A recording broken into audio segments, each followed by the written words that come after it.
Broadcasting live in downtown Oakland. I'm David Hollander, and you're listening to Protect Your Assets. Over the last 20 years, I've met many people dissatisfied with the lack of value and personal attention their financial advisor provides them. At Liberty Group, we personalize every aspect of our clients' retirement and financial plan with estate law, wealth management, and tax planning all under one roof. Call today to make the rest of your life the best of your life.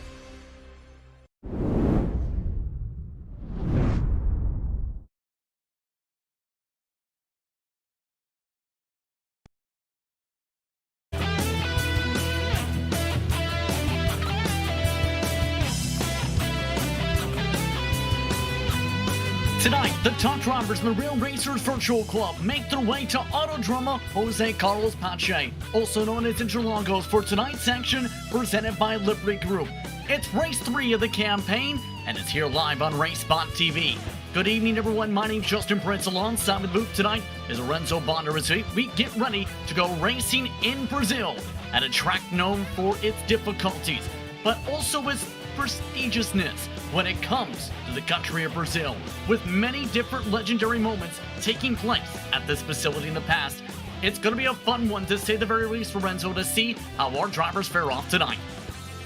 Absolutely, Justin. Welcome, everybody. And we're basically going to what was, in my opinion, the best race of the season last year, last time by, where we had McGinnis and Anders Kern finally at the line with a difference of 1,000th of a second, splitting Kern and McGinnis at the line, and then Nikita Lastichkin won. Race 2, you can see 2 heats, 11 laps around the Brazilian track. Overtakes are plenty over here. Attrition is plenty over here. Should provide us a very interesting race with these IR4 cars. Should be a very fun night for these competitors to sort themselves out. About an average of 94 seconds to get around the facility here tonight. Those 2 11-lap races. Plenty of time for some to be able to dart themselves around this facility with plenty of hard-braking sections. Sector 2, very technical. This is in towards the halfway point of the season, to keep in mind, because after this, Lime Rock, Watkins Glen, Road Atlanta round out the campaign. This is one of 2 international dates on the schedule this season. The rest of the dates based in the United States for the sim races in terms of the virtual track locations, Renzo. Yeah, we're finishing up our international stint, and then we're going back to a Lime Rock, which will be a race that is a little bit more enclosed, harder to overtake, so it's a little bit of an opposite track as in comparison to Interlagos, and those start at the front usually end up in the front. But Interlagos, again, really good track to close out the first half of the season. Can't wait to see who comes out on top, because points are plenty over here, and Will Salisbury needs those points. Especially since he's got the 10-point advantage over Max Butler this season. You have Matthew Jega also amongst those. Pardon me, Zach Hudson tied amongst with them inside that top 3. Anders Krohn, as we expected, very quick throughout the season, but just in 5th in the standings. Several different era competitors looking to bounce back for the second half of the campaign coming up. Yeah, basically over here, Escajeda actually had a promising race at Brands Hatch, just couldn't capitalize on race number 1. Race number 2 was able to actually come up a little bit better than his DNF of the first race, so that's why that top 3 battle is really good between the drivers right there. But if we are to judge Interlagos so far, Escajeda, I think he's in really good position here, Justin. Currently, the drivers are getting themselves sorted out for qualifying. So qualifying to sort things out to start off the night. 10 minutes, 3 solo laps for drivers to sort out where they'll start for the first of the 2 races. Remember, the second race on the schedule is a 5-car invert. Let's take a look at how some of them are faring out, in fact, as you follow along with drivers in the middle of the circuit, for example, in Joe Butler. Middle of this first lap currently with this IR04 chassis. Very high line, too high. That might have been an off track for Butler. Yeah, could be an off track right there, especially when you run 2 wheels at very top of the curbing right there. Now we're gonna see Joe Butler basically use the cobblestone AstroTurf as he goes into Junção. I'm looking forward for you to butcher that name, by the way, Justin Prince. But let's see Joe's first lap over here. Should be an interesting one, as we have already some drivers putting laps around the board with Will Salisbury and Nick Leo close to one another. Not surprised to see Nicholas Leo up towards the top of the board to start things off. Will Salisbury, points leader, starting off well in the session. Joe Butler did put in a time, but it was 1 second off. Fastest in session. Going on board, this is now the start of Sector 2, making their way towards Turn 6, all the way up to Turn 9. Adam Cosgrove, who was around the bottom of the board, in fact, was the bottom of the board for him, unfortunately, in practice. Looking to improve that in qualifying here. Source himself out. 12 laps just in the practice for Cosgrove. Yeah, especially going through the second sector of the track as you go up to Laranjinha and then you dive into turn number 7 and 8.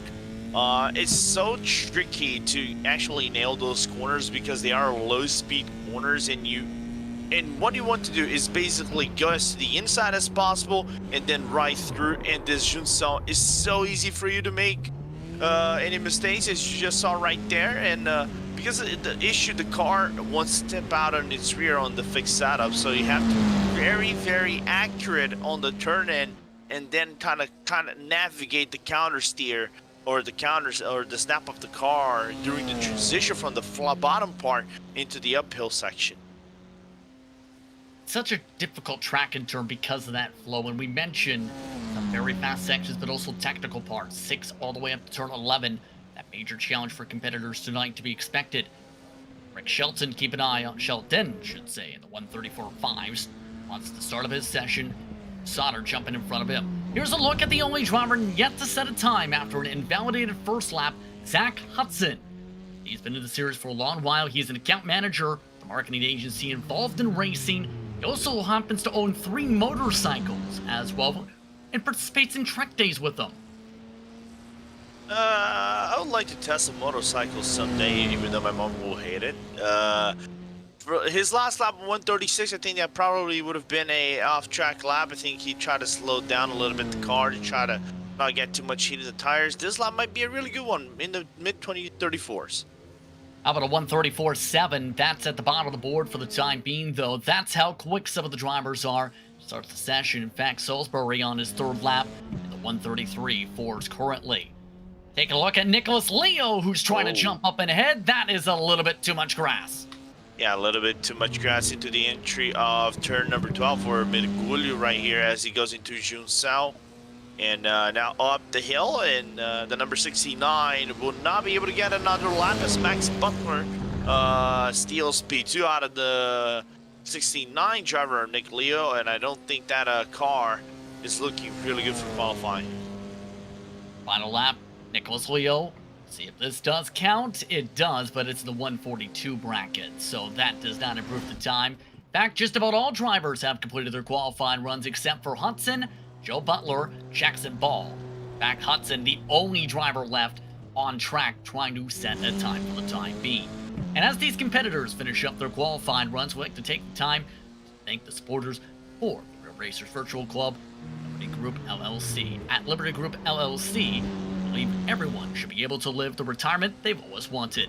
Our team of professionals can help you create a well-thought-out strategy using a variety of investments in insurance, products, and services to help you address your financial needs and concerns. This event is also brought to you by Stefan Wilson Racing Academy. Stefan Wilson Racing Academy exists to assist clients on their motorsport journey. SWRA utilizes 20-plus years in the sport with advanced coaching techniques, track and car knowledge, and widespread international industry connections to help clients progress to any level imaginable. Whether the client is new to driving on track or an experienced amateur racer, we help our clients develop driving skills that enable them to climb through the Ferrari Challenge ranks, win races in Ferrari Challenge, advance to compete in the pro am racing scene, and one day possibly iconic races such as the Daytona 24-hour or the French Countryside 24-hour. And this event brought to you by Merit Partners. Based in Atlanta, Georgia, we have always strived to be a company that honors our employees and clients at the highest level as we build relationships around great experiences in the automotive space, focused on sports and exotic race and street cars. Merit Partners is your trusted advisor and source for curated cars. Come visit us to buy, sell, and build long-lasting relationships around cars we love, Porsches, Ferraris, and supercars. Moments away from the start of race 1. Take a quick break. We'll be back for the start of race 1 right after this.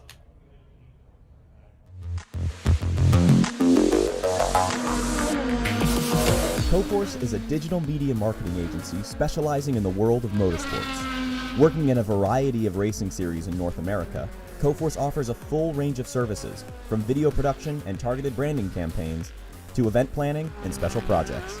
For more information, visit www.coforce.com or find them at a race event near you.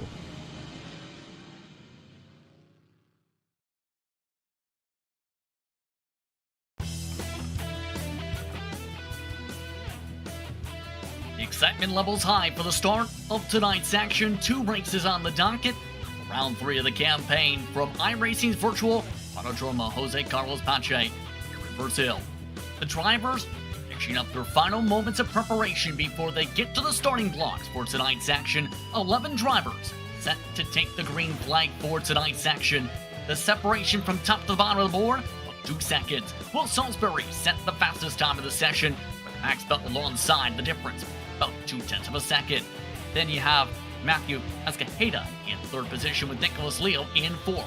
Rick Sheldon starts in 5th today with Andrew Sauter in the top 6 in qualifying. Joe Butler, we've seen him times around the circuit in 7th.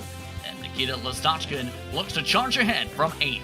Zach Hudson had some struggles in qualifying, starts in 9th. Adam Cosgrove starts in 10th. And Jackson Ball, who was a full 10th higher in the practice session, dropped to the bottom of the qualifying board. He'll start 11th here tonight in Brazil. That's a look top to bottom at your starting grid for tonight's action as we get ourselves ready to go racing for 11 laps, 11 drivers looking to battle it out to get amongst that top 5 in Fort Lorenzo. A very competitive field getting ready for the rolling start to begin the night. Yeah, it's going to be a very interesting rolling start, which is different, like I said before. It's a different perspective than what we normally see at the IRL4s when we broadcast on RaceSpot every Friday. But I think the fact this is a rolling start, I think makes it a little bit of more of a clean start of sorts. We'd like to see what Nikita actually is going to do over here. He's starting from 8th position, didn't get the best qualifying lap, didn't get the best practice as well, and he need those points. And he was driving with an urgency back at Brands Hatch, was due to get a really good lap, really good race number 1, but he got contact with Max Butler. Then Joe, his brother, actually earned the win. So let's see how this race 1 is going to be, because we are in a very promising battle between Max Butler and Will Salisbury, which are P1 and P2 in the championship.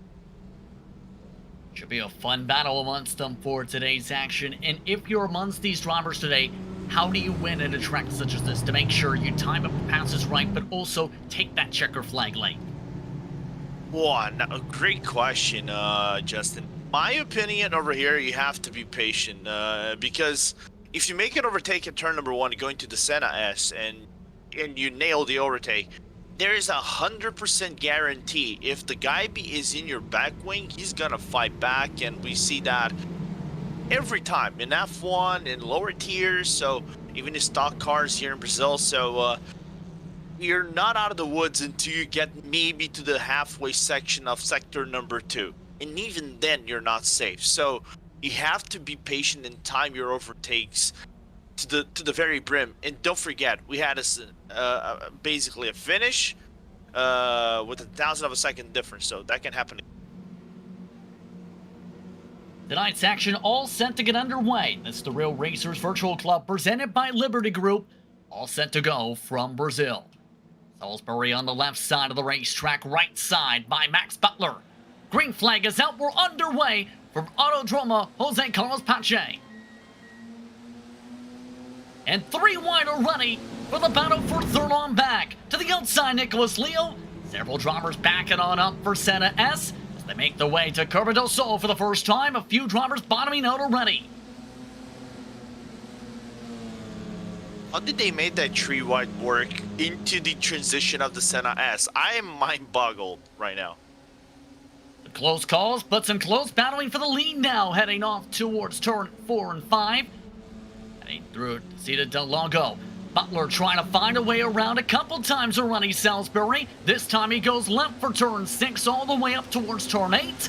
Side by side still. Salisbury preferred line against single file for the braking marks. Yeah, and Max Butler nearly riding the back wing of Salisbury, already defending the inside. That's pretty much you want to do. And you basically do that transition to the outside. You see some side-by-sides as well. You can go side-by-side at Laranjinha as well, that turn number 6. But the problem is, you do track it out a little bit to the outside, and you eventually get the off-track. So if you want to do that, you have to do it basically in the final line. Kata, meanwhile, trying to fight with Nicholas Leo for third still. Leo drops back to fourth where he started off the blocks. What a charge ahead for Listotkin, though. Too much of a charge. He spins it out of the heart of the pack. Collects 1 or 2 cars with them. One up and over in the grass at Sauter. Yeah, looks like, and that is a thing of the lap 1, cold tires, and not the hottest track in the room today. But Listotkin was very, very aggressive on the dive, and thus will get the black flag here. Guido Listotkin, quick penalty picked up there. He had gone up from 8th all the way to the top 5. That bobble flips over Sauter. Rick Shelton also goes away and tries to find his way to the grass after the trouble. Look from Andrew Sauter. 11th position now on track. He was in the middle of the pack after a clean start for him until right here. Yes. Bam. Let's call that day done. Not how Andrew Sauter would have wanted tonight to finish out, to say the very least, for race 1. As a result, 2 drivers have already lost the main grouping of the pack. Check that 3 when you include Shelton as well in that group. The race lead, Salisbury separating out with the clean air advantage by 0.8 of a second. That's going to be the tough balance for some drivers. Dirty air always a major factor in open wheel racing when you get wheel to wheel, especially when it comes to timing things up. But as we've seen, it's important to stay close down the straights to make the pass, obviously. Yeah, and now Max Butler, I think, is going to close by 0.3 of a second, maybe 4 on the run-up of Junção all the way down to the Senna S, because there's the IRO force generates so much drag. It's absurd. So don't be surprised if that gap goes to a half a second, maybe 0.4 of a second, whenever they get to the braking zone and start lap number 3. Prediction rings true, down to about half a second that distance through the draft. The draft can be fairly substantial with these types of cars, keep in mind. Meanwhile, Jackson Ball passes his way around Cosgrove. The Senna S, that drops. Cosgrove back to the 8th position. Ball now up to 7th. He's a +4 so far. Yeah, and really good race from Jackson Ball. Coming from behind, you know, being safe, of course. Benefited himself from the incident that Lastotkin kind of created at the Junção. But here goes Cosgrove on the inside, going for a little bit of a pressure move on Ball. Does he feint? Does he fold? A little bit, side by side. Cosgrove still getting the pole on the inside. Ball trying to squish him. Little too dicey for a split second. Ball makes it work, though, to drop behind Cosgrove. Cosgrove powers away at the edge of the curbing. That was dangerous. He got it done at the end of the day unscathed, of course. A little bit of a heart-stopping moment for Ball right there. I'm certain of it. Near side pod contact with the tire for reference with Ball. Up towards the front, the race lead. It's compressed again with the draft. Butler starting to get his legs back underneath them. Salisbury looking to keep things stable at the head of the pack for now. Butler looking to stabilize things up through 5th gear. See that digital dash when it comes to this IR04 chassis. Butler keeps an eye on that with those speeds. Those speeds see him pick up half a second that time around. Smart. They're not going for the... Oh, no! There goes Salisbury off the track. Salisbury gets spun out of the way. Max Butler to the lead. I'm in shock right now, and I really want to look at the replay as Salisbury goes back to 6th place. But I don't think this is my own Max Butler here, Justin, in my opinion. Because I think Salisbury's connection issues might have got the worst out of Max Butler going to the turn itself. So let's look at the replay right there. Car disappears, and once it reappears, that's day done for Salisbury. In a lot of cases, you can argue that there was the chance of that, despite that. But in that case, when it's in the braking zone, that's the worst time to have it, because you don't know how hard they're going in the corner, even that split second. Absolutely, and you don't know what to expect, especially in a close race like this. And I was going to say, Max Butler was going to do the smart move. He was going to wait at the Senna S, not do the overtake, because if you do the overtake and you try to commit, you lose right about a second in your lap, and that would bring Matthew Escajeda, which is now on the back wing of Max Butler, and now battle for P1, into the race. And making a 3-car race at a track like this is not the most healthy thing you really want to do, as Escajeda is going to grab the draft and maybe go for the overtake at turn number 1. Escajeda looking to time things up. 7 laps to go this time. Very defensive line from Max Butler to the left side of the racetrack. Escajeda forced up along the long way for Senna S. Elects to back it up and go for the switchback move attempt instead down the hillside. Look at the run. Yeah, Max compromised his entire corner right there. And Escajeda will have the advantage with the draft and everything going to Interlagos. Escajeda with plenty of experience when it comes to this series, looking to utilize that on the outside still. Not able to complete the pass yet again and to see the down logo as they make their way off to turn 6. Escajeda wants this spot. Here's the major thing: the more they fight, the more Nicholas Leo and Zach Hudson join back in. Half a second gain from those 2 sets of corners alone. Yeah, and Nick Leo also is in a really good lap. I would say probably his best lap of the race is about to come for the number 69, and Zach Hudson not far behind, so we can have a 4-car scrap if Matthew Escajeda tries to go over aggressive on basically the number 10 of Max Butler. Turn it into a 4-car scrap. The problem is, for Escajeda, he needs to make the overtake as cleanly as possible if he really wants the points and try to break away from Zach Hudson on the point standings. Stochkin has had some issues as well in the 11 machine. He has now had to put his car back in the tow truck. Stochkin will have to look to regather himself for race 2 of the night. Escajeda, meanwhile, looks to get himself lined up again, halfway this time around. From the midway point of this racetrack, Escajeda too far back for the lunge. Leo continues to pick up that pace you were referring to. A 134 flat from 3rd spot. The leaders were in the 135 flats. Yeah, 1 second loss for Escajeda, and I think he knows that Nick Leo is coming far right down behind, so he's going to put side by side here. Justin, how does Mac Butler fight this one out?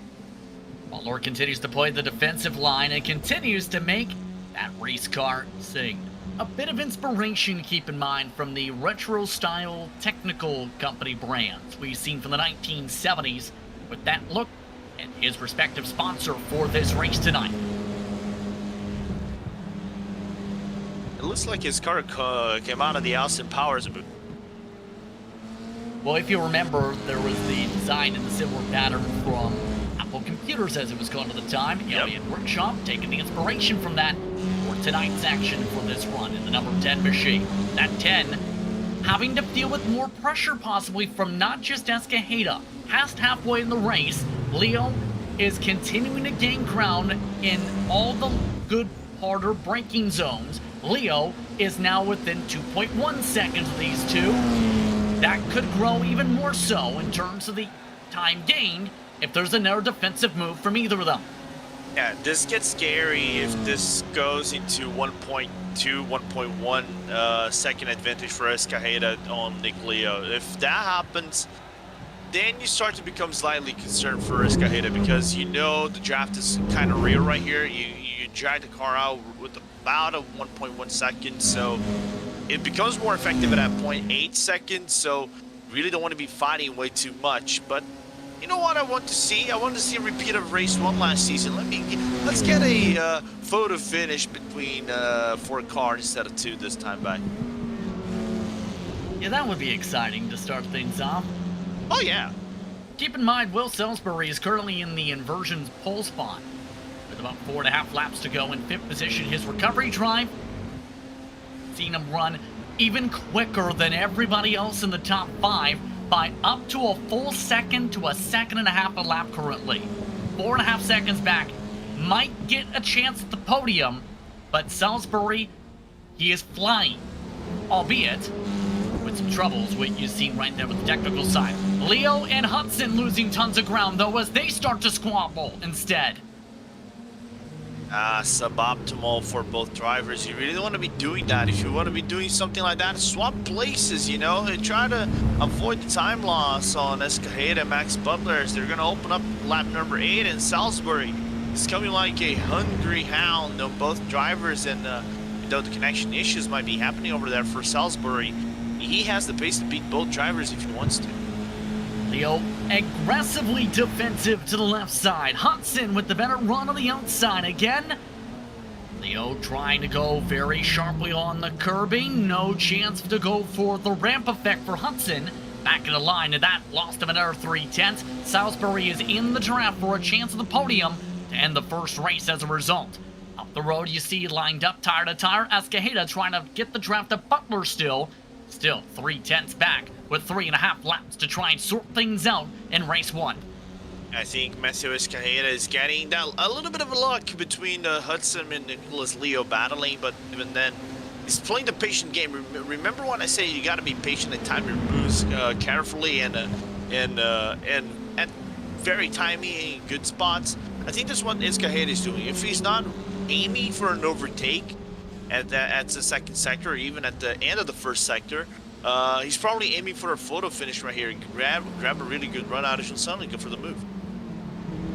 Big bobble from Leo, and that checks up the pack again. Hudson trying to take a poke. Tries to go a little bit lower on the apexes. 3 to go, this time by the stripe. Salisbury warned for his troubles connection-wise. 3 cars covered under a blanket regardless for the third spot. Salisbury looks to make a leap ahead on one of them, and does on Hudson. Yeah, goes for 1, and let's see if he goes for 2 right here. He has the pace.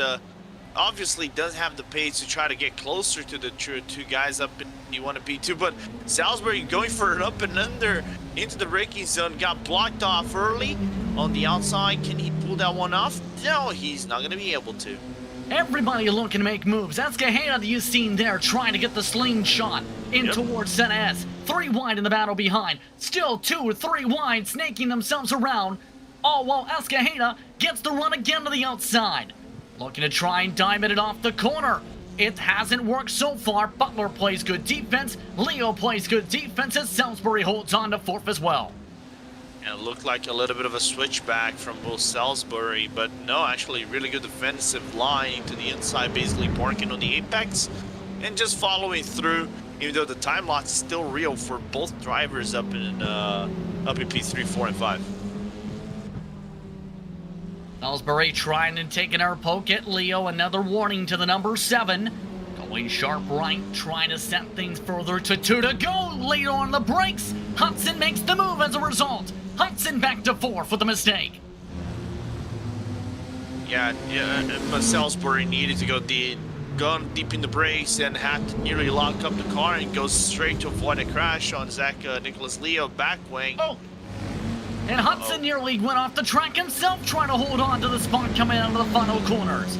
Salisbury pulls back ahead to 4th for the mistake. 3 cars lined up, 2 to go. It looks like it is cars or something like that. And the paddle keeps on going, and Salisbury going to be on the inside defending now from Zach Hudson. Hudson trying to keep it right side, can't keep it side by side. Salisbury holds on for now in that spot for the race leaders, still separating each other by 3 car lengths up the track. Leo wants the podium though. Still, he continues to play snake games. Yeah, man, I really don't know if there's going to be anything coming out of it. I think there was a slight contact between Salisbury and Zach Hudson going to the Cita del Lago because Salisbury had to counter steer the car because the rear snapped a little bit, but still no time loss for both drivers as Nick Leo goes wide into the Lanagine. He decides to take the incident point. He still tries to fight with Salisbury though. Left side, Salisbury on the right side gets the toe. Salisbury clears, Hudson goes to the grass to peel Leo off the bottom of the racetrack. What a move, Escajeda up the road in trouble. Up the track goes Leo. Everybody's starting to fall apart coming to the white flag. Wow, and Escajeda also fell off a little bit. What happened to P2 right there? And really want to look at the replay as we open up the final lap, and Max Butler got 2 seconds on Matthew Escajeda. Now Escajeda could, and I'm not saying he will, lose P2 out of Salisbury if Will puts up a mega lap. Racing for Escajeda. Spotted going to the middle sector. Too sharp on the edge of the curbing. Seen him slide sideways. Was able to save it though. Final time around.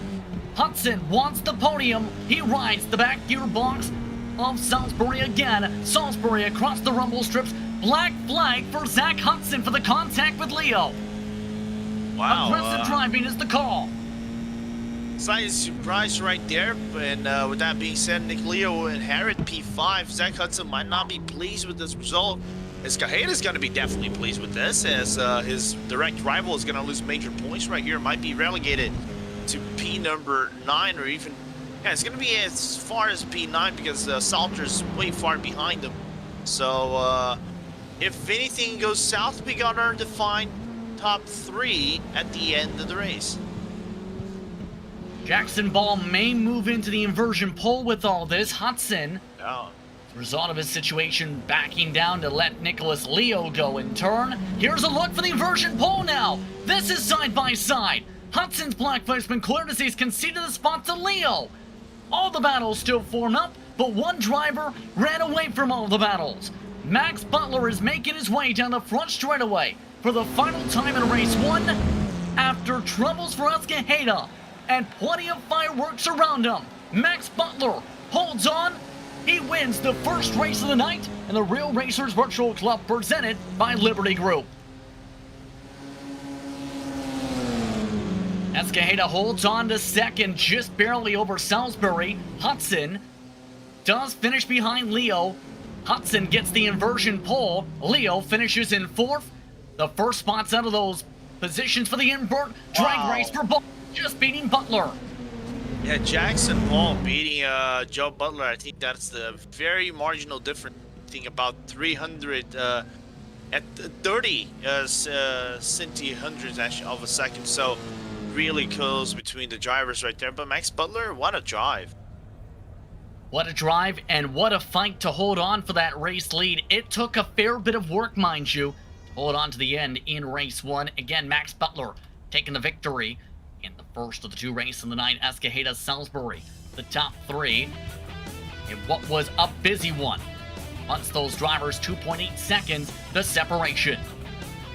Nicholas Leo finished inside the top 4 with Zach Hudson in 5th. Look at the full results. Jackson Ball in 6th. Joe Butler, Adam Cosgrove, Rick Sheldon, the top 9. Andrew Sutter, after his troubles, did finish things up in 10th. Stochkin was a DNF in the 11th position. Fastest lap went to Salisbury of note in the 1:33.1 as a result of his comeback drive to get that podium finish, Lorenzo. An exciting first of the 2 races. A really good race number 1 over here. Much cleaner than the first race we had last season, and a very promising second race that we have on in a little bit, and I really want to see that. An exciting first of the 2 races. Drivers having a few moments to get themselves gathered up in what has been a busy night of action so far. Expectations real quick, Lorenzo, for race 2 when it gets underway in just a few moments. I think race number 2 might be a little bit of a repeat, but it might be slightly aggressive at the start than what we see at race number 1 because you have the inversion. So you might not have drivers with the same pace at the start. The car takes a little bit to kick in. It's much like the F3. It takes about 2-3 laps for the tires to really kick it in. The car does get snappy, especially into Juncel at the second to last corner. So you might see a repeat of chaos that Nikita actually ensued, but really want to look into a cleaner second race in the first lap. Currently, the drivers getting themselves situated for the second of the 2 races. Take a quick light break. We'll be back for race 2 in just a few moments.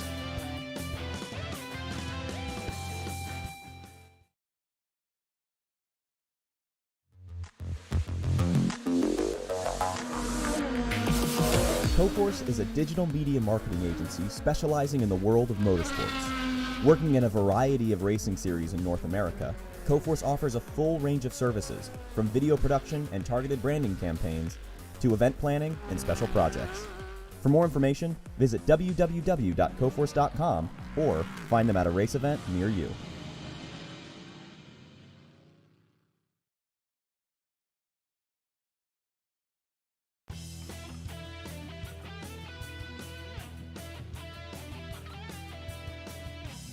Liberty Group LLC.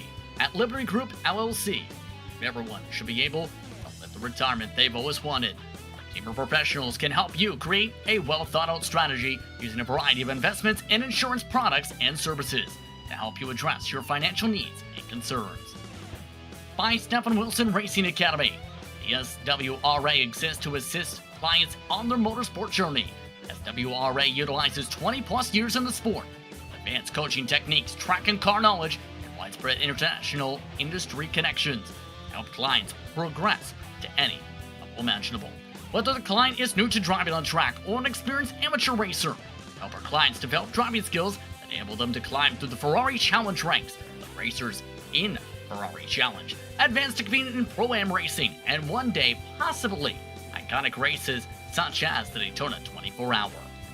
And by Garrett Partners. Based in Atlanta, Georgia, we always strive to be a company that honors our employees and clients at the highest level as we build relationships around great experiences in the automotive space, focused on sports and exotic race and street cars. Garrett Partners is your trusted advisor and source for your rated cars. Come visit us today to buy and sell and build lasting relationships around cars we love, Porsches, Ferraris, and supercars. It's been a super start to the action so far, a busy race 1 of 2 on the night, as the drivers get themselves situated for the second of the 2 races on the docket. Renzo Bonder alongside myself, Justin Prince, along with our producer and Connery Maddock, as we get ourselves ready to go for the second of the 2 races. What a night so far. Yeah, really good night of racing with one of the tracks that I dearly love. Oh, I have to love this track because I live about 1,000 miles south of Sao Paulo, and I went to this track in 2019. And I saw one of the Porsche races that was done, and Jeff Giassi still didn't drive the car. He actually took the car not too long after it, but one of the best tracks in the world, and I would say the best track in South America. Slightly biased opinion. Of course, the track in Sao Paulo is mentioned in the neighborhood of Interlagos, hence Lagos part of the name, that opened in 1940. It's hosted plenty of racing action, including Formula 1 Grand Prix, as well as Stock Car Brazil action, all the way up to Formula trucks and Copa trucks. Yes, they do truck racing here as well, on top of sports car action. Plenty can happen when it comes to this facility, and there's a reason too. With its history, it's one of the most noteworthy tracks of the world. Named after Jose Carlos Pache, the Formula 1 driver who had died in a plane crash back in 1977, and attached to facilities where a kart circuit is named after Ayrton Senna as well on the facility grounds. Speaking of the drivers making their way through that ground and making their way out of the pit lane, they're getting some situated for the second race of the night. Returning drivers currently are getting situated in a separate grouping of cars, so to speak, for the second of the 2 races for today, with the conditions from the previous time having the risk of darkness. So instead we have very bright sunshine time for qualifying. Not as much time here, no invert to factor in from the previous equation. However, it's 5 minutes, 2 laps. Not a lot of time to put in a lap. No, not at all. You're basically going for what we would normally say a hot lap of sorts, even if it is a hot lap. One thing about the Jose Carlos Pache, actually he died during the year he was supposed to win the World Championship. He was on his best run. To be one of the first world champions for Brazil. I think Fittipaldi was about to win right before he won before he did. But one of the best drivers Brazil ever had. And with that being said, getting a hot lap over here under dire circumstances is going to be really hard because this track is unforgiving, especially with some of the off-track limits that I dearly hate. Not dearly hate, I hate it about this track. I wish iRacing could change that. I hope they will in the future. Do you mean like change the entire complexion of the corner in the real world? and become track designers, or am I No, missing? no. Don't. The only thing I really don't want is having like Tilka come to Brazil and then rechange the whole track like he did some other tracks that made them worse. No, I meant like the Interlagos, for example. If you touch the green astroturf, you get an off track. In real life, they kind of use that green astroturf, 1 tires, 2 tires, and you don't get an off track, or your lap isn't validated. So there are some parts of the track that the off-track limits are a little bit spotty. Yep, but you mean now. Of course, that's something at some facilities that has been adjusted over the past year or so. Here's a look at Listachkin, who looks to adjust from being involved in trouble, having a penalty, and then having a crash after he had lost touch of the rest of the pack with said penalty. Looking to bounce back much better in the second race. In much different weather conditions. We mentioned before it was morning, essentially late evening conditions. It's near the same in sim time, but it's much more sunnier, so to speak. A lot more luscious and green. Despite being an iRacing Day, May 15, 2022 either way. A bit more green in the colors, a bit more sunshine with partly cloudy skies. Still plenty of grip at 70 degrees Fahrenheit, the track temperature. But the times, in turn, around the 133s in qualifying, compared to 134s the previous session. That's really challenging some of the drivers from the top round last time. For race 1, Butler had a spin in the second lap, Salisbury's at the top of the board, Listachkin in the 136s to start. Check that, didn't even put any time validated. Yeah, a little bit of a probably moment for Listachkin right there, as some drivers still struggling to put in laps. Max Butler goes to 3rd place, Zach Hudson 4th. Andrew Sauter with a very impressive top 5 position right now. Can they get another lap? I think those who started about 20 seconds ago, 30 seconds ago, like Salisbury, Escajeda, maybe Butler might be able to. But even then, there might be at the nick of time, whenever the clock runs out, they might be able to get to the line, but I don't know if the lap will process. 43 seconds to go in qualifying before they make the transition to the starting grid.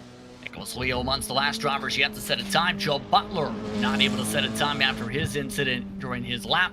Sheldon also yet to set a time on the racetrack. The current pole time, Salisbury in the 133.6s for tonight's action. One quick shot once again to the sponsors and Liberty Group LLC, Stefan Wilson Racing Academy, along with Merit Partners and Coforce for their support this season in this campaign. Real Racers Virtual Club here tonight. Brazil. One of the last drivers who may be able to set a time, in fact will be, is Sheldon. Was Navy paint scheme. Out of time, the buzzer sounds, the car goes bye-bye, and the drivers teleport to the paddock for the starting grid. All 11 drivers from the first race have made their way to the second one as well for tonight's action, and the intriguing mark will be how some drivers bounce back in this second race. Salisbury, remember, was a contender in the first of the 2 races before the technical issues started to arise. 7, it looks to rise up. Just a moment for that starting block. Drivers getting themselves situated on the starting grid, with Salisbury setting the whole time of the 133.6s once more, with Matthew Escajeda in second. Max Butler in third. He spun on the second time around in qualifying. Zach Hudson, after his troubles, still in the top 4. Andrew Sauter improves his qualifying run. The first race up a spot to 5th. Stochkin also improves mightily from 8th starting spot to 6th. Jackson Ball, Adam Cosgrove round up the drivers who set times, 1.5 seconds the separation this time. Joe Butler qualified not based on the no time and the position on said grid. Rick Sheldon, Nicholas Leo, the rest of the drivers for race 2. Once again to reset, 11 laps for the second race. Drivers looking to finish themselves clean to end off the night. Remember, the extra point given to the top qualifier and an extra point for the fastest lap in the race. Those are important points for that fight for the title. Remember, Salisbury picked up the fastest lap point, as well as the pole point in race 1. Your favorite, Lorenzo, for race 2? Whoa, man. I think Salisbury might be able to take this one off. Looking forward to see how hard Escajeda is going to fight this one off, to be very honest. But if Salisbury can break away maybe in lap number 1 and 2, create a second gap and kind of stabilize that around the second for maybe 2-3 laps, then maybe I can see Salisbury running away with it. But will depend on how Escajeda and Max Butler will negotiate places at the very first laps right here. And it's going to be a very frantic start, especially Lasickin and Pisa. Lasickin absolutely with a lot to race for. New competitor. Really taking it very patiently, so to speak, in his next tick back machine, the 2 on the outside of the start. Salisbury in control of the field in the 7 on the inside. Escajeda on the outside. Lots happy with this for race 2 of the night. It's the third round of the season at Interlagos for the Real Racers Virtual Club, presented by Liberty Group. Already the games are underway for the iRacing safety cars peel off to the pit lane. Salisbury a full car length back of Escajeda. Everyone's starting to stack up behind Escajeda to time it. Green flag is out, underway for race 2. And Salisbury's technical issues may be a possibility of a danger moment here. He goes deep into the brakes regardless. Butler says thank you for second. Escajeda back to third. 3 wide nearly behind him in Senna S. Yeah, and I think Sauter with a very aggressive move going from P number 5 to P4 and 3 wide of the Senna S. Meanwhile, a little bit far back, Zach Hudson has to fend off Nikita Lasickin, who's kind of wing drafting of sorts, the number 10 driver. Bump drafting is usually not what you expect to see in the IRL4. A little bit of that coming into play, but a little bit of 2 and 3 wide again. That's Jackson Ball you see in the backdrop. Trying to fight with Stachkin and sign off the front wing of Nicholas Leo as they make their way through Sector 2. Yeah, got a little bit scary between Jackson Ball and Nikita Lasickin as they come back into the Ciudad del Lago. Ball was on the outside, a little bit of a spun. Rock and roll Rick Sheldon is up in the grass, touched the ball, race done for Rick Sheldon. He's going to tow it back to the pits. Not the day Rick wanted to close things out. The home track based competitor from Sonoma. Early on assignment, mind you, was SWR from last year as well. Here's a look at the battle. This was towards the back of the pack. How did this happen for the 63? Oh, that's why. Self-inflicted. That's Adam Cosgrove he got into the back end of. That did give him mandatory repairs as well, hence the immediate tow, the contact. Max Butler, by the way, holding on to second with a decent bumper over Escajeda. Andrew Sauter is fighting heavily with Zach Hudson, meanwhile, for 4th.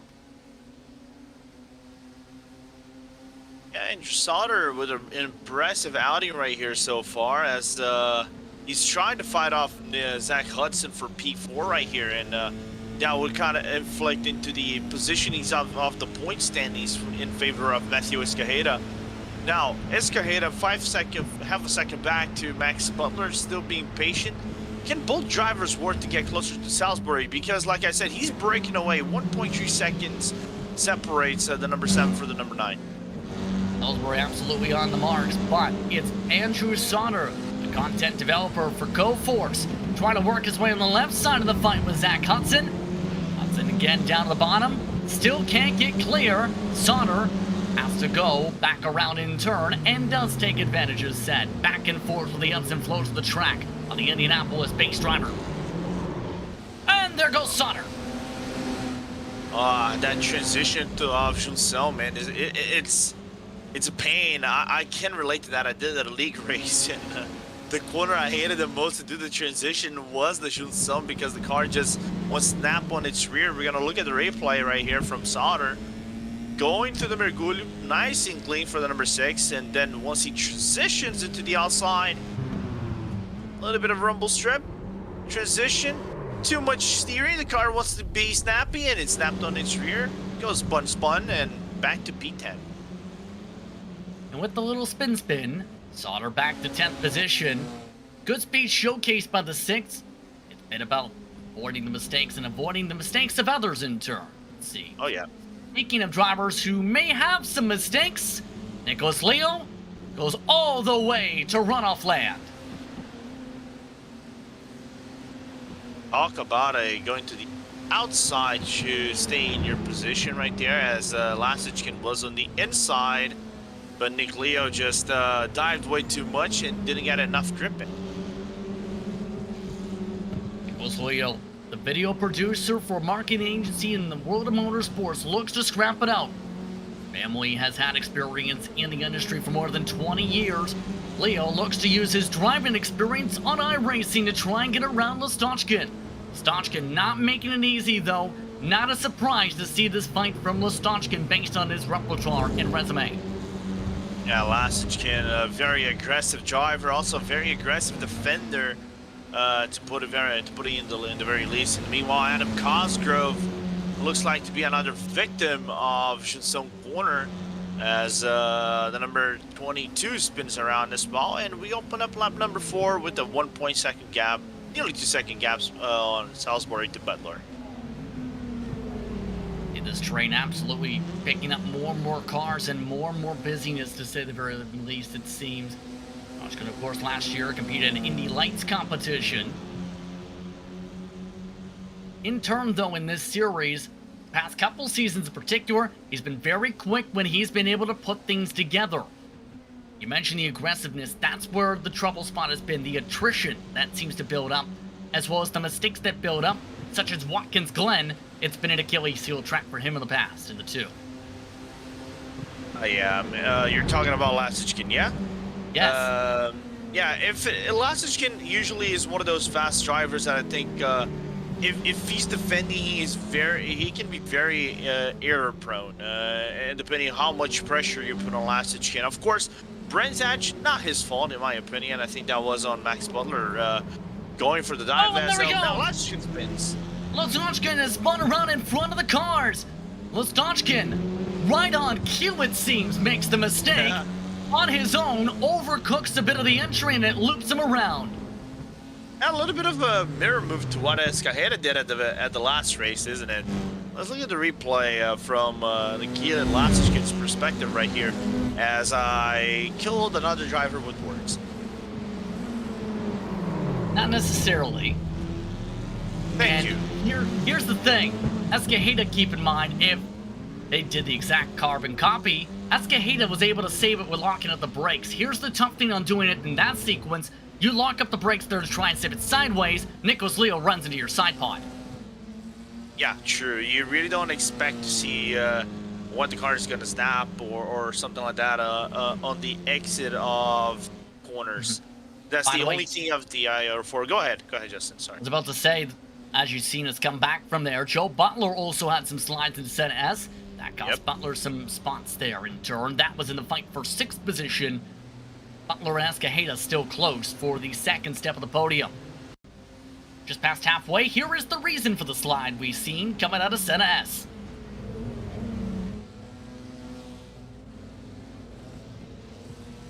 Too much curb.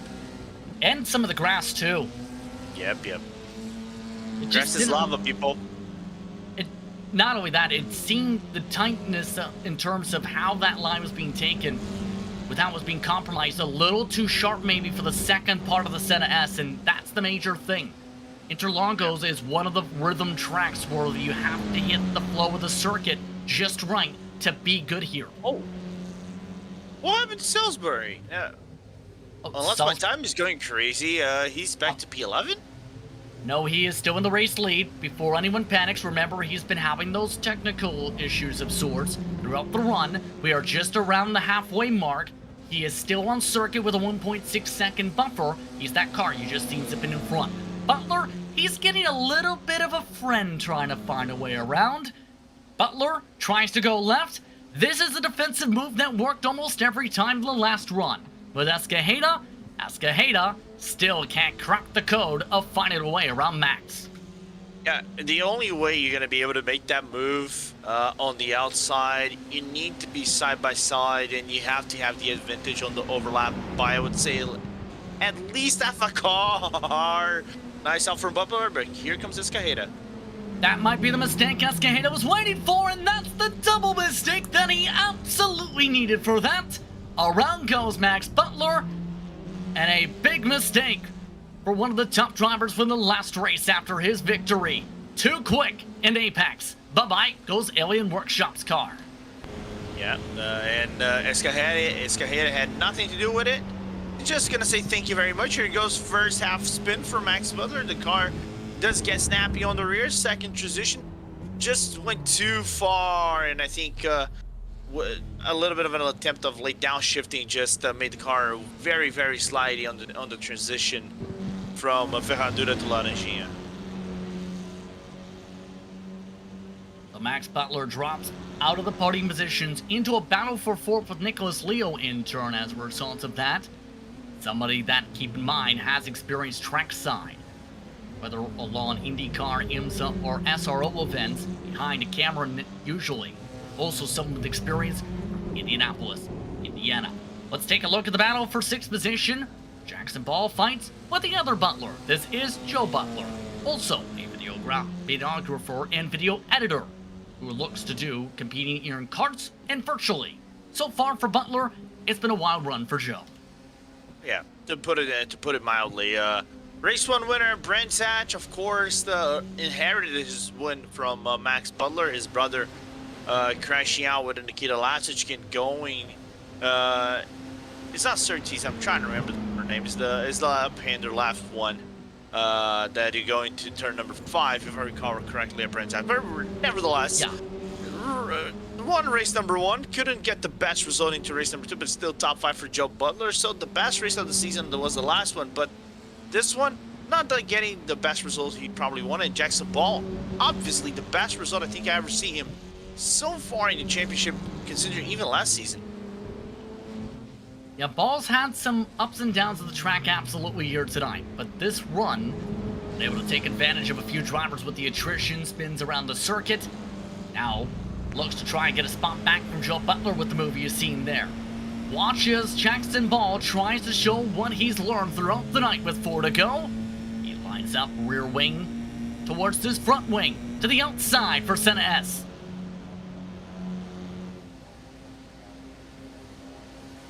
And this has been difficult as he nearly gets tire to tire contact.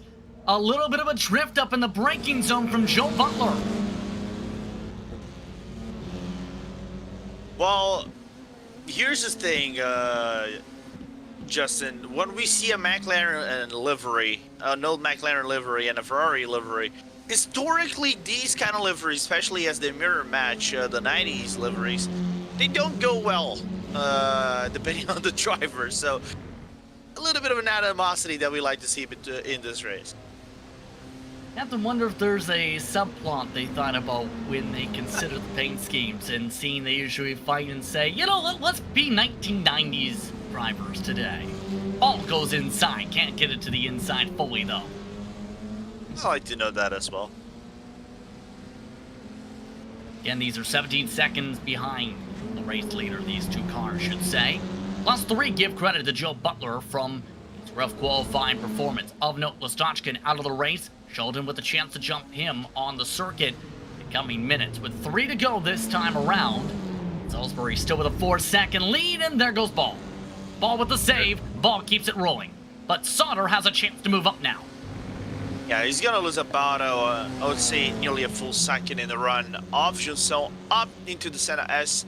So I think the gap between Ball and Sauter might be stabilized at 1.3 coming into the braking zone, depending how Sauter wants to be aggressive. That could even to go down at 0.2 if Sauter does the Senna S cleanly. There is a look at Sauter. Talked about the impressions he's been able to build up for tonight's action in that number 6 machine. All that sees him get a chance at possibly moving up to 7th. All this as well, the battle for 4th. Remember Nicholas Leo keeping up with Butler? It's gone back and forth around 1 second or so, these two cars. But for Butler, it's still not over yet because Leo's been good, as we've talked about, when he gets a whiff of a draft or gets himself a pattern of a few laps in a row going for him. That's been, in part, how he's kept up, if not been quicker than Leo. rather than Butler, by 2/10 a lap over the past 5. Yeah, your biggest Achilles heel in this track historically is the draft. Especially, you're not going to get too many major runs, obviously, in sector number 2, and the entry of sector number 3 is they're halfway through on sector number 3. You're not going to be able to do overtakes, even with the high-powered cars. This is it. The full run of Juncel into the turn number 1, start-finish line turn number 1, is probably the most painful. Lewis Hamilton might have something to say about this. Wonder if Max Butler might have said something about this as well, as they are going to open up lap number 10. Oh, it's already open. 2 laps to go. Leo tries to go to the right again. This time tries to follow the same line that worked for some earlier, using the banking as a ramp out of Senna S. Having a lift though to avoid running over Max Butler, to avoid using him as a bowling ball. He tries to find a way to draft along. More defense from Butler. Butler continues to be a brick wall. Leo tries to outbreak the brick wall. Brick wall says, "Thanks for playing, go back and reset." Or Leo can say, "Move aside, cut it left." Is he going for the outside? He goes for a little bit for an up and under. Has to check the brakes, Nick Leo, to avoid crashing into the back end of Max Butler right here. So Nick Leo might be running a little bit desperate, trying to make a move on the number 9 car. And the number 9 just showing the defensive prowess he showed on race number 1 to catch the race win. And yeah, this is a very difficult track to overtake with low power cars. If you know how to defend over here, it's very hard for you to overtake. You need to kind of like abuse the track limits to make those overtakes work, depending on circumstances. So Nick Leo has to be smart, as the final lap is going to be opened up really soon. White flag already taken by Salisbury. The lead is almost 6 seconds for the 7. Escajeda with the 2-second buffer for P2 over Zach Hudson. This is the closest battle amongst the higher points of the pylon for 4. Also, Sauter has passed Ball for 7th. Sheldon has jumped past Ostochkin on the track for the 10th position. The battles are on for the half lap or so to go. Now, where does Nick Leo look for that overtake? He has the draft going from turn number 3 to 4 on the back stretch. As he goes for the dive, no, he just gets close. I think he's gonna make the move on the outside. That's something I will do on Laranjinha. Everybody deciding, let's use all the track limits. Let's go wide as much as we need to. Leo trying to set it up. Last time here, there was the checkup. This time, Leo's more prepared. Butler goes a little bit harder on entry. Butler with the drift around. Leo backs it up for the middle sector. Fully compromises sector 2 run as they open up sector number 3. Not sure if Leo's going to be close enough to make the lunge on Butler. All of this is while Salisbury, with his recovery from race 1, he was able to jump up to 3rd at the end of that first run. The second run, he outright dominates. Salisbury takes the checker flag, wins the second race of round 3 for the Real Racers Virtual Club, presented by Liberty Group over Escajeda. Hudson in 3rd, Butler holds on for P4. Nicholas Leo rounds out the top 5 for the second race of the night.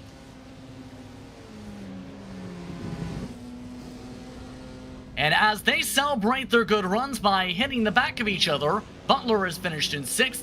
Sauter, Ball, Cosgrove round up the lead lap cars. Sheldon, after his issues, took more than 2 minutes of repairs and lost a lap.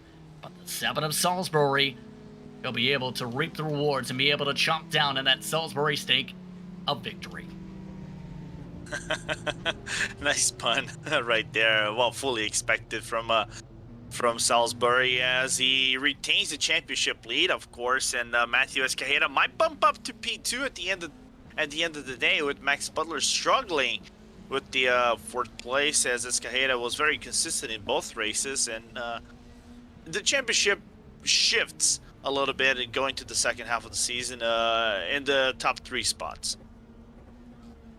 It's burnout time for Salisbury as he looks to light him on up. His second race closes out strong here tonight in Brazil.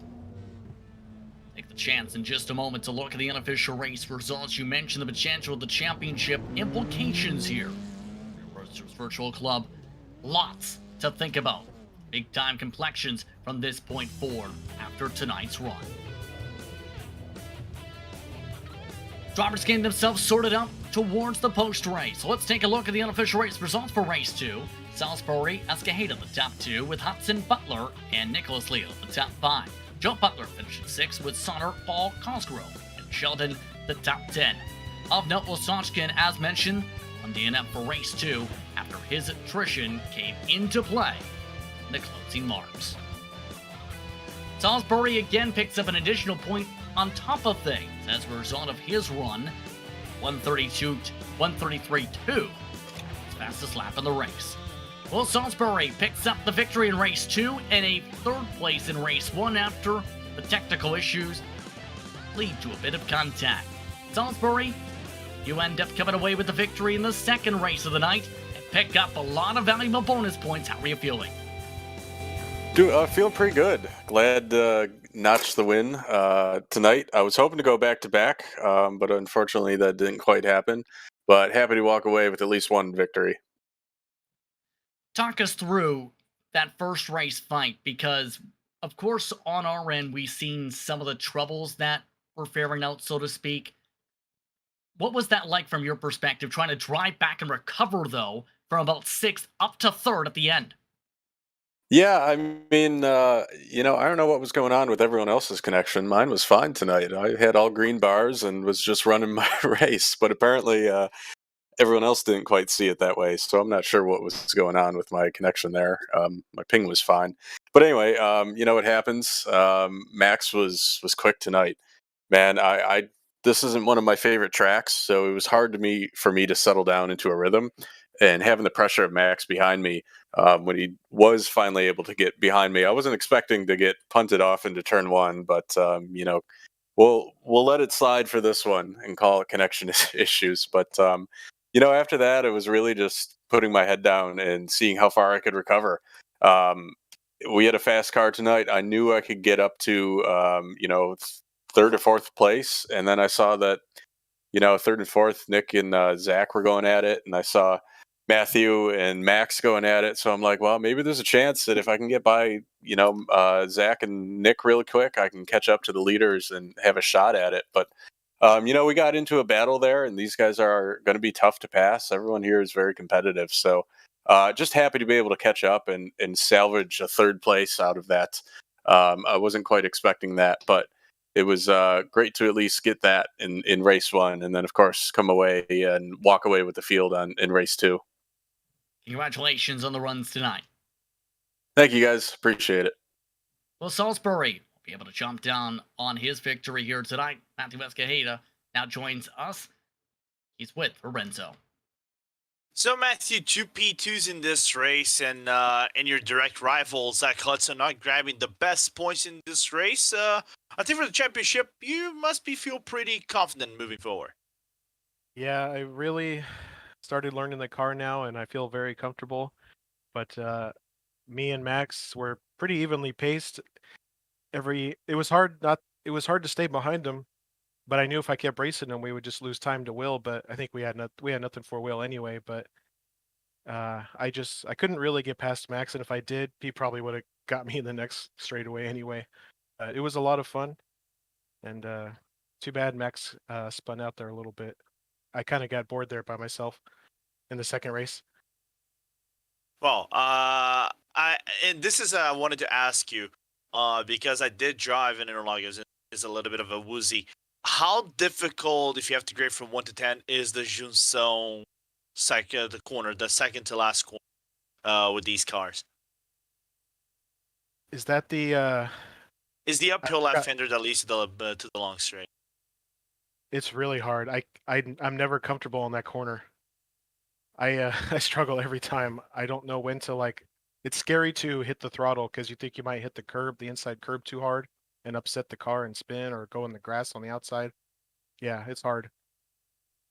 Well, enjoy your 2 second places here, Matthew, and take a little bit of a break. We'll see you next time by Lime Rock. All right, thank you. And that's Matthew Escajeda, second place, both times around. In the second race, it was not the greatest for Max Butler, fourth position after his slide arounds, but it was a very solid and very dominant first race after some of the fireworks. Max had to work a lot in that first race, and a bit more in the second. Yeah, woo! That was a tough one. I admittedly joined today.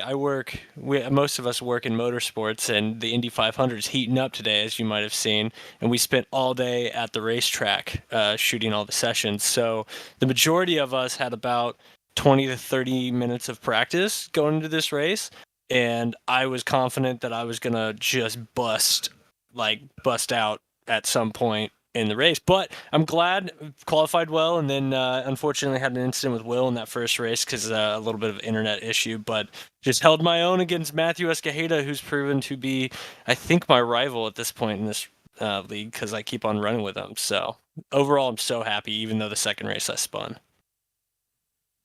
Yeah, it seemed like a battle tonight to absolutely run the track. You mentioned as well, though, with real-world action intensifying as well, what is that like, that experience right now with the preparation for what is expected to be a very busy month of May to the lead up at the Brickyard this year? Oh, that's a great question. All of us are focused on the four-cornered track at IMS, just gearing up for one of the biggest races in the world. We spend all of our time in the paddock, and we get to know all these drivers, and they're all aiming to get a win, just like some of us get in this series. So we're doing it virtually, and to think that they're going to be at the top step of the podium drinking milk in front of hundreds of thousands of people, it's just unreal the amount that goes into these races. So overall, I'm happy with the races tonight, and yeah. Congratulations on the win in race 1. Good finish in race 2, Max. Thank you so much. Get him, Zach. That's Max Butler. And the driver they're getting to is as well Zach Hudson's with Lorenzo. So, Zach, top 5 in race number 1, third place race number 2. Of course, not the most points earned over here in comparison to Matthew Escajeda in the point standings, but still in a comfortable margin for the fight of the top 3. How are you feeling? I'm feeling good. It was good to kind of get back in the saddle a little bit. I missed the last race and at Brands Hatch, unfortunately, and so good to get back in the saddle and run some more laps with the guys. Bust out a couple of top 5 finishes. Unfortunately, had a little penalty in race 1 with Nick there that I'm trying to get some clarity on, but. Race 2 was a clean run. Max was hunting me down there towards the end of the race, and there 2 laps to go. He said over the mic he was starting to get close to me, and I ended up putting down my 2 fastest laps of the race because of it. So I think he ignited me a little bit to go faster. So overall, good night. Glad to come out with a couple of top 5 finishes. Nice. And moving into Lime Rock, a track that you got top 5 last season. Different car though. How are you feeling for the Massachusetts track? Lime Rock's fun, man. It's a really flowy track. Obviously very, very quick. Under a minute lap times usually. And with this car, I've ran it a few times at that track, and it is really fun. It's I've said this F4 car is really like just handles like an MX-5, but an open wheel car. It's really just kind of a one that you just plant the throttle and it'll go. And Lime Rock is a perfect track for it. So excited to get there. Excited to get the season rolling some more and scoring some more championship points. Right on, Zach. Well, enjoy the rest of your week, and we'll see you next Tuesday at Lime Rock. All right. Thank you, Lorenzo. Thank you, guys. Appreciate it.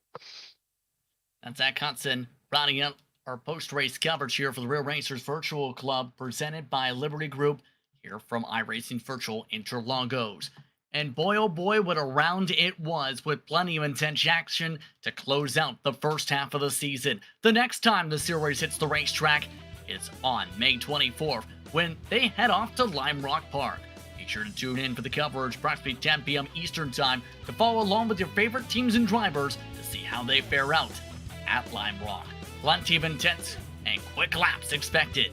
From the United States to close out the season from there, Watkins Glen, Michelin Raceway Road, Atlanta. But with that, it's time to say goodbye. For my co-announcer tonight, Renzo Bonder, for our producer and Connery Maddock, I'd like to thank you once more for tuning in for tonight's action, RaceSpotTV. You've been watching the Real Racers Virtual Club presented by Liberty Group. Once again, congratulations to your race winners, Max Butler, Will Salisbury, your winners here tonight from Brazil.